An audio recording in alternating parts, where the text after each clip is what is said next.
Juízes 16, a partir do primeiro verso. Sansão foi a Gaza, viu ali uma prostituta e teve relações com ela. Foi dito aos gazitas: Sansão chegou aqui. Eles cercaram o local e ficaram a noite toda esperando por ele, às escondidas, no portão da cidade. Ficaram em silêncio durante toda a noite, pois diziam: vamos esperar até o raiar do dia, então nós o matamos. Porém, Sansão ficou deitado somente até a meia-noite. Então se levantou, pegou ambas as folhas do portão da cidade e as arrancou juntamente com seus batentes e a tranca.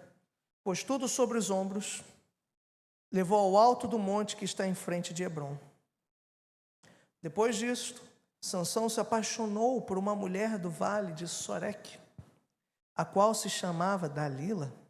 Então os governantes dos filisteus foram falar com ela e lhe disseram: convença-o a revelar em que consiste a sua grande força e como poderíamos dominá-lo e amarrá-lo, para que assim possamos subjugá-lo. Cada um de nós dará a você 1.100 moedas de prata. Então Dalila disse a Sansão: peço que você me conte em que consiste a sua grande força e com que você poderia ser amarrado e subjugado. Sansão respondeu: se me amarrarem com 7 cordas de arco ainda úmidas, ficarei fraco e serei como qualquer outro homem. Os governantes dos filisteus trouxeram a Dalila 7 cordas de arco ainda úmidas, e com as cordas ela o amarrou. Dalila havia deixado alguns homens escondidos no seu quarto. Então ela disse: Sansão, os filisteus vêm vindo aí.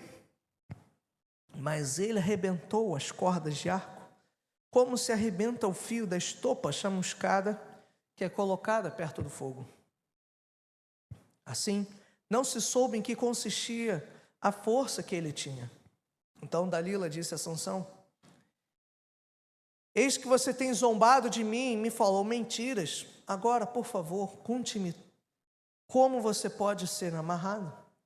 Ele lhe disse: se me amarrarem bem com cordas novas que nunca foram usadas, ficarei fraco e serei como qualquer outro homem. Dalila pegou cordas novas e o amarrou. Depois disse: Sansão, os filisteus vêm vindo aí. Dalila havia deixado alguns homens escondidos no seu quarto, mas Sansão arrebentou as cordas de seus braços, como se fossem um fio de linha. Dalila disse a Sansão: até agora você tem zombado de mim e só me falou mentiras. Diga-me como você poderia ser amarrado. Ele respondeu: se você tecer num tear as 7 tranças da minha cabeça e as prender com um pino de tear, ficarei fraco e serei como qualquer outro homem. Enquanto ele dormia, ela pegou e teceu as 7 tranças dele num tear, prendeu-as com um pino de tear e depois gritou: Sansão, os filisteus vêm vindo aí. Mas ele despertou do sono, arrancou o pino e tirou o cabelo do tear.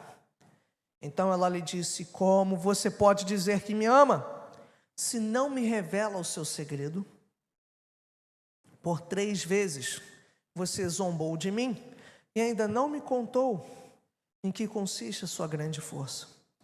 Ela o importunava e pressionava todos os dias com a mesma pergunta, de modo que a alma dele se angustiou até a morte. Então ele contou o seu segredo, dizendo: nunca foi passada uma navalha na minha cabeça, porque sou nazireu consagrado a Deus desde o ventre da minha mãe.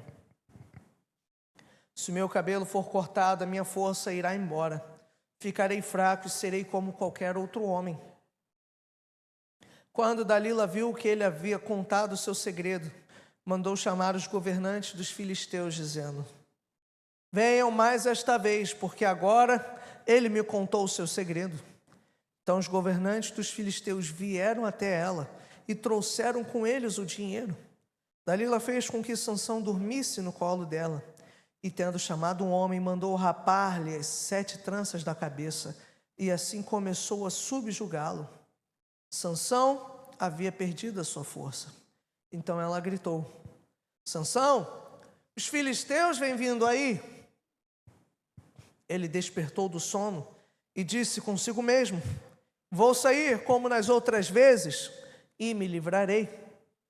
Mas ele não sabia ainda que o Senhor já se havia retirado dele. Então os filisteus o agarraram, furaram os olhos dele e o levaram para Gaza. Amarraram-no com correntes de bronze e o puseram a virar um moinho na prisão. Mas o cabelo da sua cabeça, logo após ser rapado, começou a crescer de novo. Só até aqui.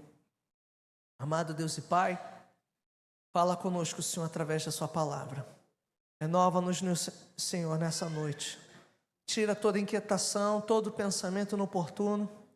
Eu peço também, meu Deus, a tua capacitação para conseguir falar não de mim, mas do teu Santo Espírito. É o que nós te pedimos em nome de Jesus. Amém. Amém. Podeis tomar assento.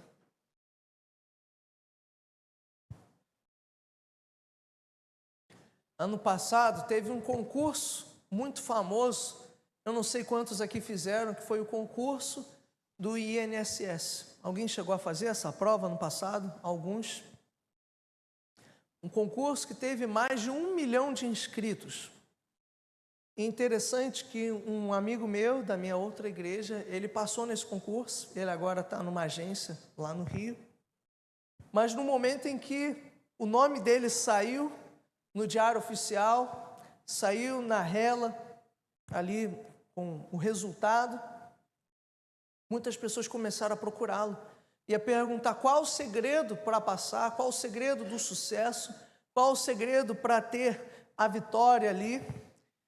E é interessante que, não somente no caso desse meu amigo, mas se qualquer pessoa tem sucesso numa determinada área, outras chegam sempre perguntando. E nós temos vídeos, temos livros de muitas pessoas dizendo qual é o segredo do sucesso ou da vitória, ou para obter conquistas. E esse capítulo, se você fechou a sua Bíblia, acompanhe comigo. Ele fala da tentativa do povo filisteu em obter sucesso, em descobrir qual era o segredo de Sansão. Qual era o segredo? Como que um homem só, pode dar uma dor de cabeça em toda uma nação, em todo um povo, ali do Oriente Médio, que era o povo filisteu. E é interessante que se você for abrir os livros infantis aqui da escola bíblica, geralmente as ilustrações, quando falam de Sansão, é sempre um cara alto, maromba, grande, musculoso, mas eu creio que tenho para mim que Sansão não era assim. Porque veja bem, se Sansão fosse alguém grandioso, musculoso, seria evidente que o segredo da força dele vinha do seu corpo, da sua estrutura óssea, muscular. Os filisteus poderiam olhar, ver um rapaz daquele porte e dizer, bem, se ele está assim é porque ele malha muito. Vamos matricular todo o pelotão no crossfit, na academia, vamos botar aí a dieta do ovo, do alface, os caras vão crescer. Agora, não era assim.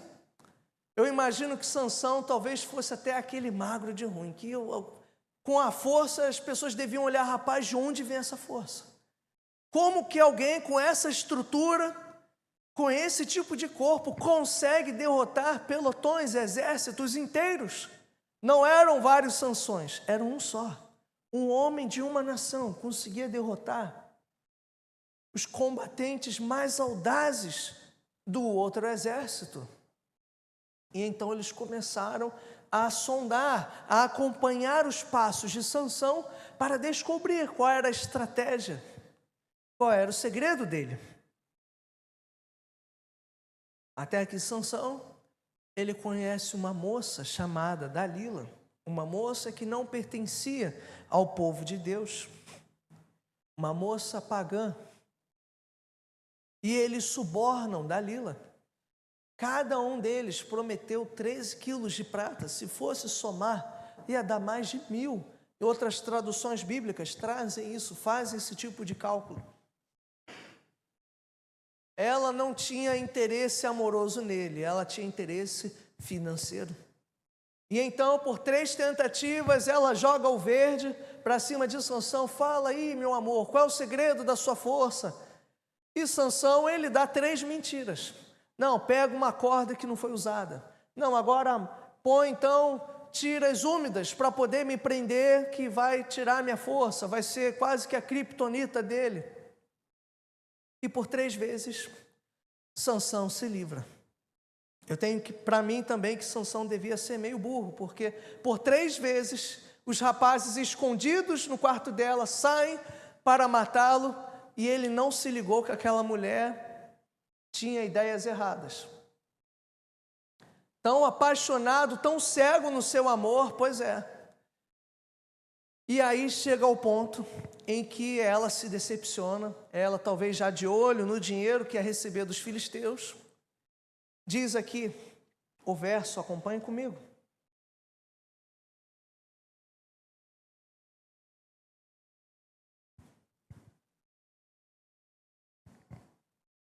O verso 15, como você pode dizer que me ama, se não me revela o seu segredo?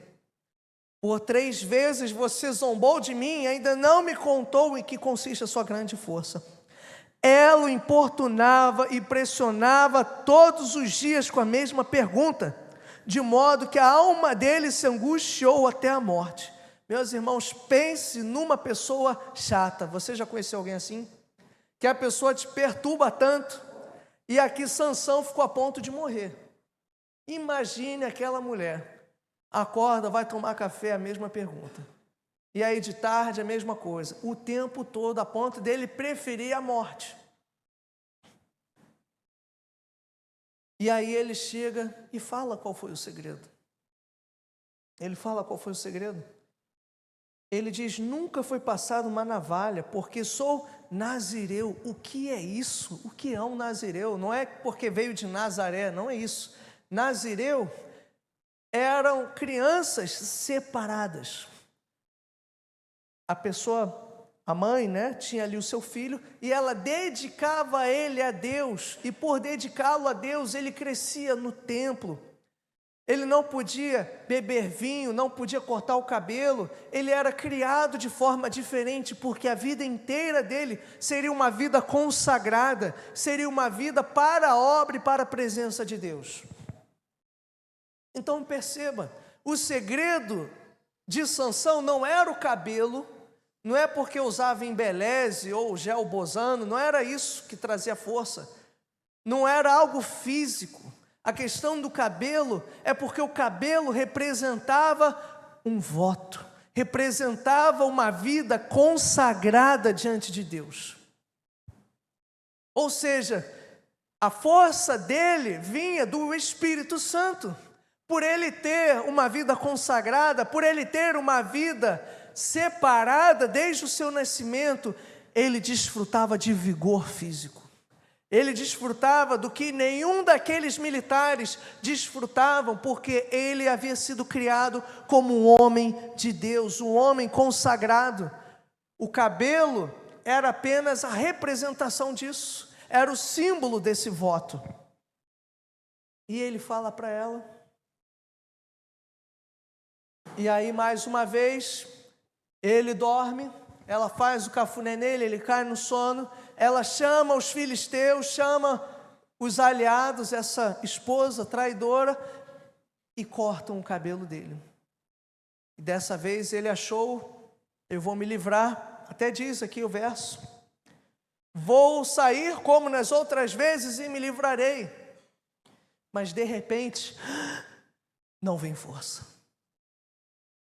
Amarram ele, furam os olhos dele, Sansão fica cego e o levam como escravo para rodar um moinho na prisão. E aqui diz o seguinte, mas ele não sabia, verso 20, que o Senhor já se havia retirado dele. ele já não estava mais com a presença do Senhor. Mas é interessante notar que aqui era só uma consequência, porque na verdade, se for olhar desde o capítulo 15, não foi Deus que abandonou Sansão, foi Sansão que abandonou a presença de Deus. Desde o capítulo 15, Sansão vem comprometendo a sua consagração. Ele come o que não deve, ele faz o que não pode fazer. Vou dar um exemplo. Olhe comigo para o verso 1, o que ele fez. Vê se isso é a atitude de um homem de Deus, de um homem consagrado. Verso 1 do capítulo que nós lemos. Sansão foi a Gaza, viu ali uma prostituta e teve relações com ela. Ele chega, se envolve com uma prostituta. Não contente, depois ele se envolve com Dalila, que era uma mulher que não pertencia ao povo de Deus. Ele não deveria ter feito nenhuma dessas coisas. Ele era um homem separado, ele conhecia a palavra. Mas perceba que não adianta ter aparência de consagração, ter aparência de homem de Deus, ter vários símbolos de votos que foram feitos pelos seus pais, se ele não anda nisso. Jesus disse o seguinte, que o Pai busca verdadeiros adoradores que o adorem em espírito e em verdade, por dentro e por fora, não somente no falar. E veja, é muito fácil ser crente nos dias de hoje. Tem jogadores de futebol que são famosos, colocam a faixa lá, o Neymar, 100% Jesus. Se a pessoa botar um terno, não falar palavrão, e não beber, e não fumar um cigarro, tem outros que vão dizer, rapaz, que grande transformação, mas às vezes o coração continua podre. Não adianta mudar o externo se o interno não mudou. Sansão tinha vários símbolos da sua consagração. Os seus pais o haviam consagrado, mas ele não andou nos caminhos de seus pais. Não adianta nós orarmos por bebês aqui na frente, não adianta trazermos os nossos filhos para cá, se quando eles crescerem, eles decidirem não andar nos caminhos de Deus. Cada um fará as suas escolhas. Sansão tinha a aparência, mas a verdade é, ele já tinha se desviado há muito tempo. Ele não valorizou a sua consagração. Ele estava interessado no poder do Espírito, que lhe trazia força, que lhe trazia mérito, honra, orgulho. Mas ele não quis pagar o preço da santidade. Se ser cristão, meus irmãos, é fácil para mim ou para você, então estamos fazendo errado. Porque ser crente não é fácil, há um preço a ser pago pela santidade, há um preço a ser pago por uma vida consagrada. É orar a Bíblia quando estamos com sono, é orar quando estamos cansados, quando estamos estressados, quando chove ou faz um calor absurdo como hoje. Hebreus 13 vai falar que ainda há um preço a ser pago, não da salvação, esse preço já foi pago na cruz com Jesus, mas há um preço de adoração, há um culto que ainda precisa ser prestado, é um culto de adoração. E nós não podemos nos acomodar, não é porque a nossa família é da igreja, não é porque os nossos familiares já foram salvos, está tudo bem, não, meus irmãos, nós precisamos buscar ainda mais. Precisamos valorizar e entender o peso e as consequências de uma vida consagrada. Porque veja, ser crente para mim, ou para os outros pastores, ou para o bispo Rubem, é fácil. Mas quando estamos sozinhos na frente do computador, ou no ônibus, será que é fácil? Mas é aí que realmente importa. Eu peguei um Uber ontem, tive uma missão no quartel, aí voltando, rapaz, o motoqueiro estava falando tanto palavrão, tanta besteira, aí ele chegou, e aí, amanhã é dia de praia, hein? Eu falei, não, meu querido, amanhã é dia de igreja. Aí ele já mudou da água para o vinho, começou a falar de igreja, não, eu todo dia ouço uma palavra, todo dia eu ouço oração. E eu fiquei pensando comigo mesmo, não adianta, ouvir se não entrar no coração.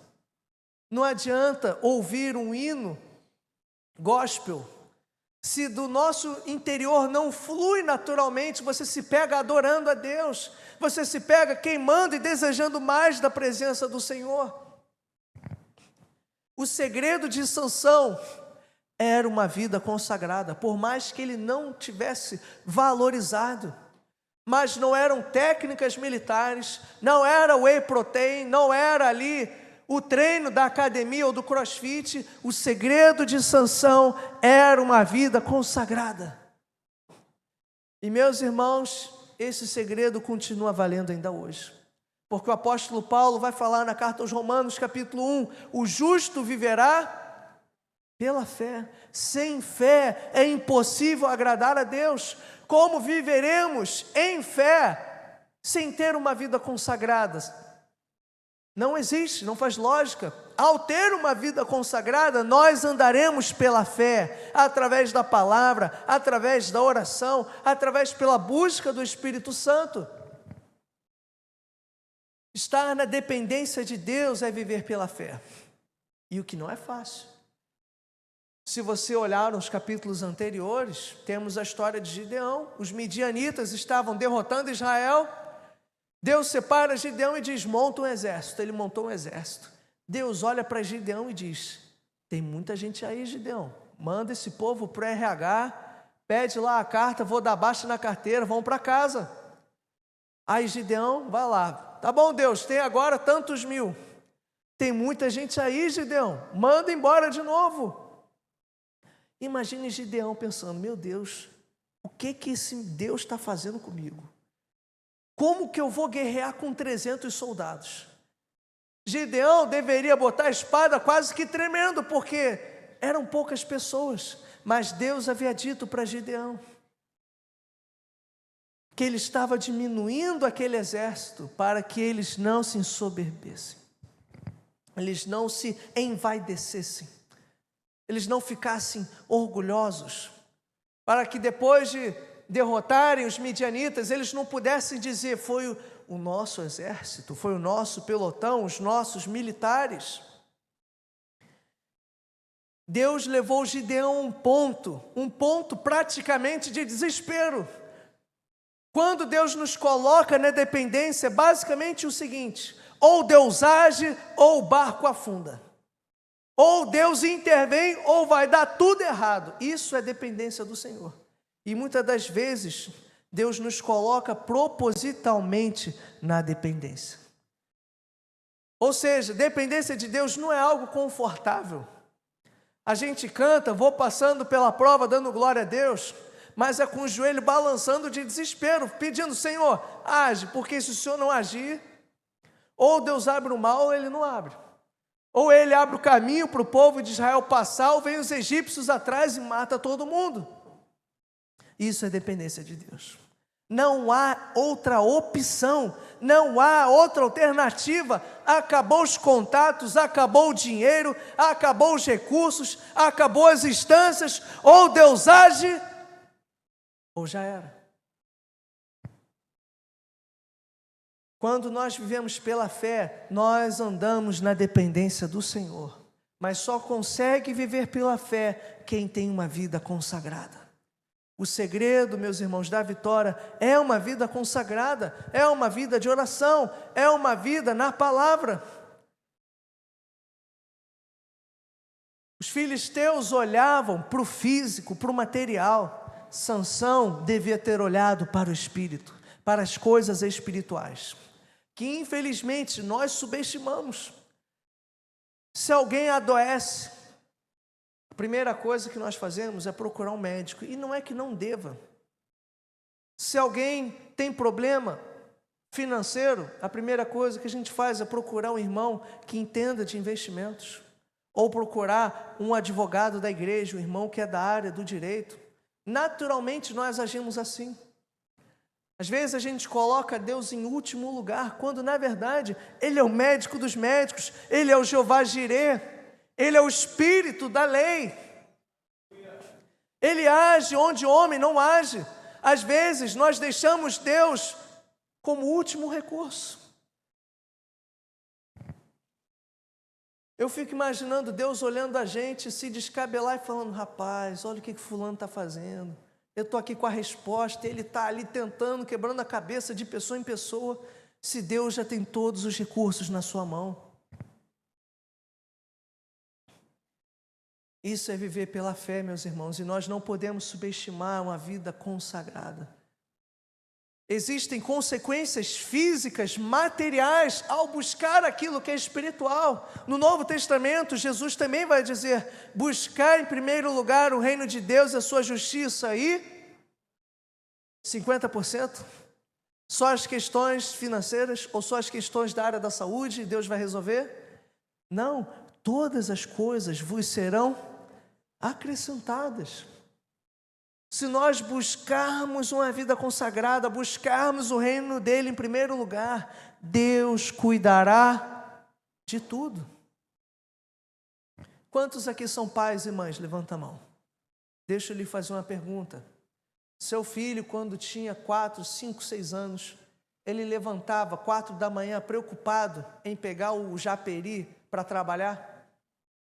Ou chegava o fim do mês preocupado com a conta de luz? Ou preocupado, você já viu seu filho de 6 anos abrir o armário e falar: rapaz, está acabando o arroz e feijão, e agora? Você já viu? E por quê? Porque ele sabe que tem um pai e uma mãe, muitas das vezes se descabelando, que darão o jeito em tudo. Ele sabe que tem um pai, que tem uma mãe, que provê, que cuida. E é o que Jesus disse: para nós entrarmos no reino de Deus, nós temos que ser como criança. Porque a criança não fica ansiosa. Não porque não exista problema, mas porque ela sabe que o pai está cuidando. Ela sabe quem é o pai, quem é a mãe. Tem criança que não se preocupa nem com comer. Sabe por quê? Porque quando dá a hora certa, o pai e a mãe já vem com o chinelo na mão e o prato no outro, vem almoçar. Quase que à força, o pai e a mãe lembram de comer. Meus irmãos, o Pai Celestial é o Pai perfeito. E é o próprio Jesus quem disse: se vocês que são maus sabem dar coisas boas aos seus filhos, quanto mais o Pai Celestial. Esse é o nosso Deus. Depender de Deus não é ter uma fé infantil, imatura, mas é ter fé como uma criança. Uma fé que descansa, uma fé que busca. O que um pai quer do seu filho? É se deleitar com ele, é amá-lo, é cuidá-lo.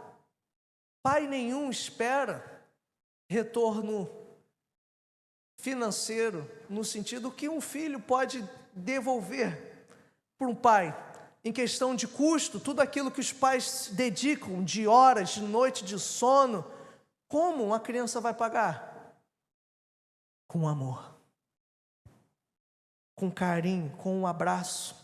E da mesma forma com Deus. Existem consequências para uma vida consagrada. Sansão, eu não li o resto do capítulo, mas o que aconteceu? O cabelo de Sansão voltou a crescer na prisão. E fizeram dele um espetáculo público, zombaram dele. Aqui o resto do capítulo 16 vai dar a entender que era até um anfiteatro. E aí Sansão se arrepende, ele ora a Deus falando: Senhor, eu vou morrer, mas deixa eu fazer justiça. E aí o Espírito de Deus toma ele de volta, ele derruba as colunas e ele morre com todos aqueles filisteus. E o capítulo 16 vai terminar dizendo que em morte ele fez mais do que em toda a sua vida. Meus irmãos, Sansão pecou, ele fez a justiça de Deus já no fim da sua vida, mas ao longo dela ele deixou a desejar. Ele não foi um homem inteiramente consagrado. A vida dele como libertador é uma sombra do verdadeiro libertador.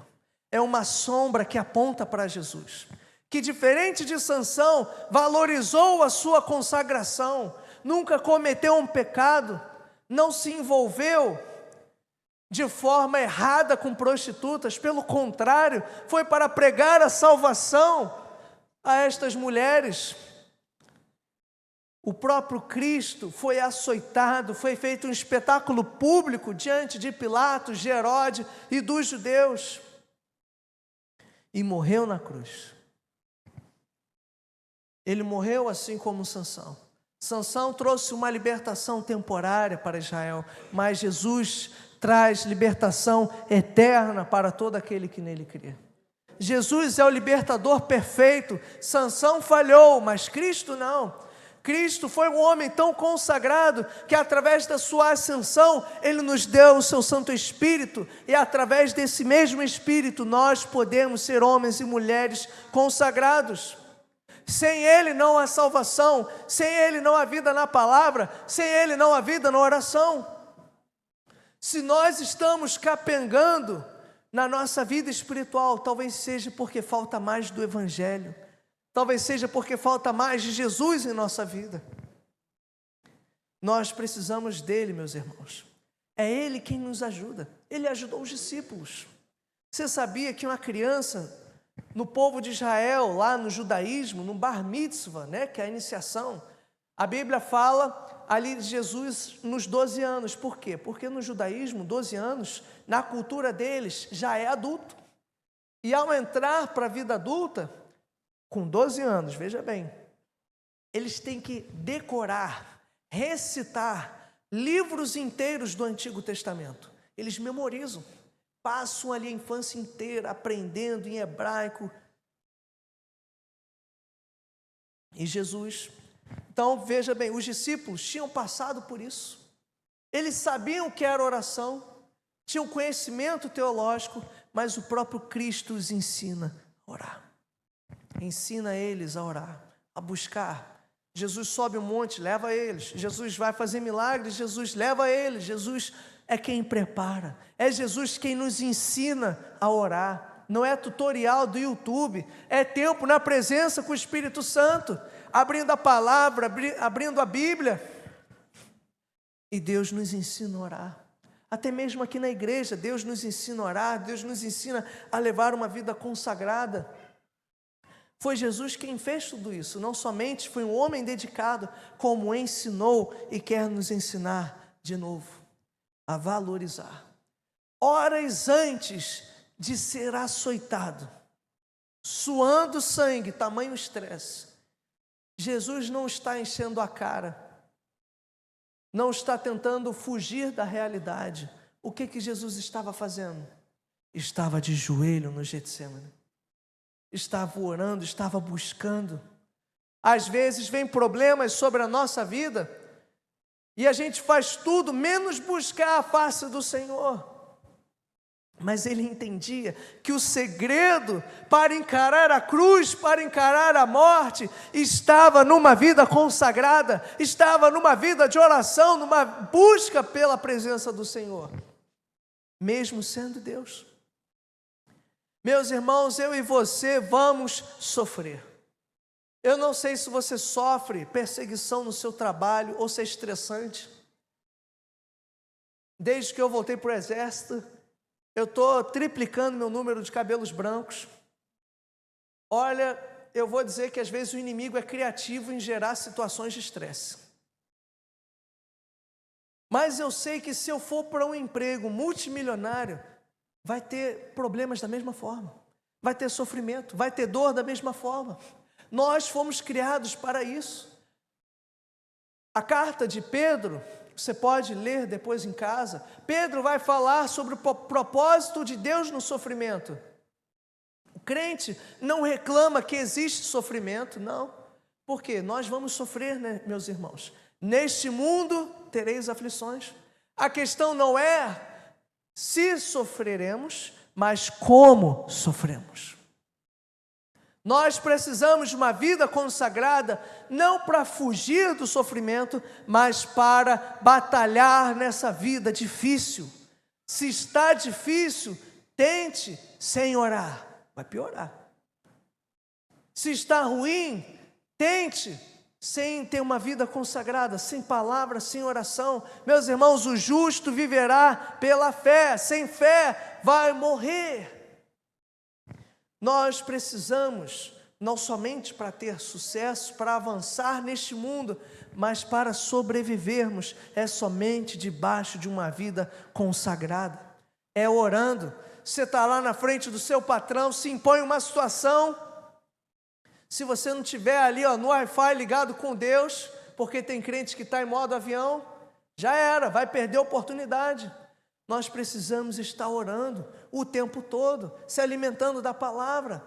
O mundo não é fácil.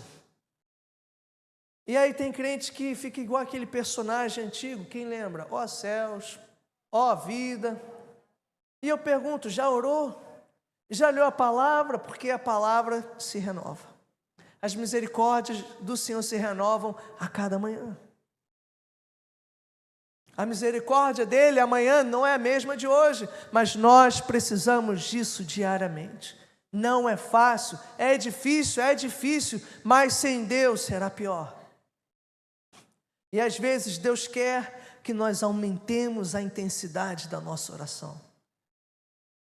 Se for o caso, até jejuar, até passar fome, mas não ficar sem a presença do Senhor, não ficar sem ser revestido pelo poder do alto, porque quando o homem do Senhor ora, meus irmãos, uma mulher do Senhor se posiciona como uma mulher temente a Deus e consagrada, coisas acontecem.